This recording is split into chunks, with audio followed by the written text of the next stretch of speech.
یوں تو تم سید بھی ہو، مرزا بھی ہو، افغان بھی ہو، تم سبھی کچھ ہو، بتاؤ تو مسلمان بھی ہو۔ کہاں ہے تمہارا اسلام؟ اور اسلام ہے کیا چیز؟ کسی گائے کا نام اسلام ہے، کسی کھانے والی چیز کا نام اسلام ہے، کسی چادر اور کپڑے کا نام اسلام ہے؟ اسلام انداز فکر کا نام ہے، سوچنے کا طریقہ اسلام ہے، رہنے سہنے کے ڈھنگ کا نام اسلام ہے، طرز معاشرت کا نام اسلام ہے کہ ہم نے کیسے لینا دینا کرنا ہے۔ اسلام نے ہمیں کیا بتایا؟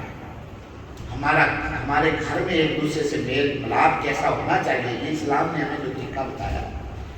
ہمارے دکھ سکھ کیسا ہونا چاہیے، یہ اسلام نے ہمیں بتایا ہے۔ دکھ میں تم کیسے ہو، سکھ میں تم کیسے ہو، کیا طریقہ ہو، کیا انداز ہو، کیا صورت احوال ہو، یہ سارے طریقے ہم نے چھوڑ دیے ہیں۔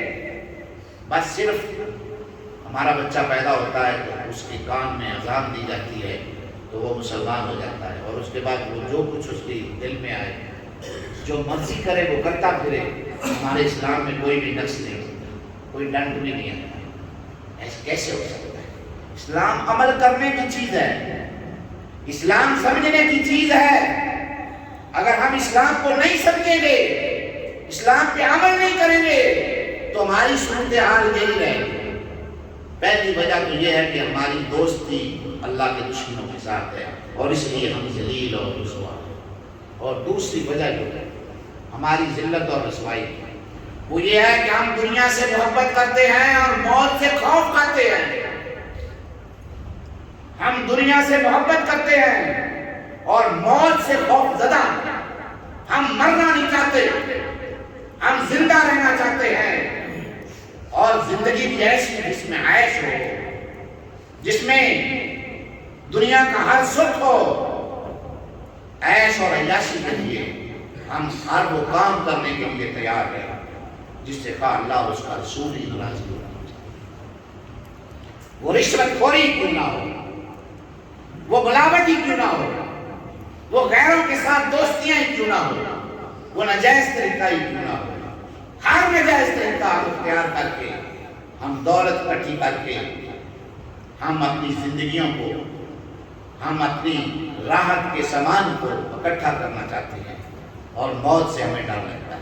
اور اسی بات کی طرف اشارہ کرتے ہوئے آج سے 1400 سال پہلے میرے آقا و مولا نے ارشاد فرمایا تھا، صحابہ کے سامنے رسول اللہ صلی اللہ علیہ وآلہ وسلم نے ارشاد فرمایا، اے میرے صحابہ، ان قریب تم پر وہ زمانہ آنے والا ہے جب قومیں آپس میں اتحاد اور اتفاق کریں گی، اور تم پر وہ حملے کریں گی، اور تم پر وہ اس طرح ٹوٹیں گی جس طرح لوگ دسترخوان پر ٹوٹتے۔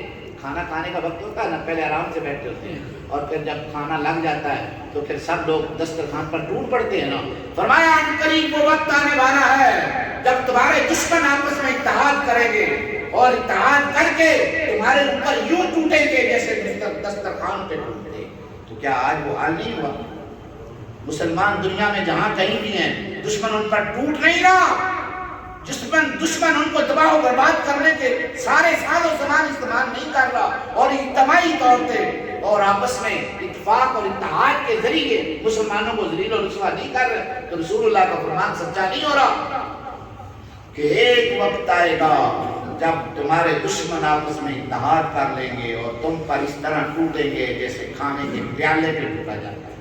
صحابی کھڑے ہوئے عرض کرنے لگے، یا رسول اللہ صلی اللہ علیہ وآلہ وسلم، کیا اس وقت مسلمانوں کی تعداد کم ہوگی؟ رسول اللہ صلی اللہ علیہ وآلہ وسلم نے فرمایا، نہیں بلکہ بہت زیادہ ہوگی، نہیں بلکہ بہت زیادہ ہوگی۔ ان کے پاس مال نہیں ہوگا، سب کچھ ہوگا۔ یا رسول اللہ صلی اللہ علیہ وسلم، جب مسلمانوں کے پاس مال بھی ہوگا، طاقت بھی ہوگی، تعداد بھی ہوگی، تو پھر کیا چیز انہیں رسوا اور ذلیل کرے گی؟ میرے آقا صلی اللہ علیہ وآلہ وسلم نے فرمایا، انہیں ایک مرض لگ جائے گا، انہیں ایک مرض لگ جائے گا۔ صحابی نے کہا، یا رسول اللہ کیا مرض لگے گا؟ میرے آقا نے فرمایا، انہیں واہن ہو جائے گا، واہن، انہیں واہن ہو جائے گا۔ صحابی نے کہا، یا رسول اللہ صلی اللہ علیہ وآلہ وسلم، یہ واہن کیا ہوتا ہے؟ تو میرے آقا صلی اللہ علیہ وآلہ وسلم نے ارشاد فرمایا دنیا کی محبت اور موت کا خوف یہ مرض لگ جائے گا مسلمان کو. دنیا کی محبت ان کے دلوں میں پیدا ہو جائے گی اور محبت اور موت سے ڈرنے لگ جائیں گے اور اس وجہ سے وہ کمزور ہو جائیں گے کیونکہ ان کی دولت ان کا مال ان کی عیش سب کچھ ان کو نظر آ رہی ہوگی کہ اگر ہم نے لڑائی کی اگر ہم نے قتال کیا تو پھر ہماری عیاشی کدھر چلی جائے گی ہماری دولت کدھر جائے گی. تمہیں وہاں ہو جائے گا اور تمہارے اس مرض کی وجہ سے دشمن تم پر اس طرح ٹوٹے گا جس طرح لوگ دسترخوان پر ٹوٹتے ہیں. میرے آقا جن پہ میری روح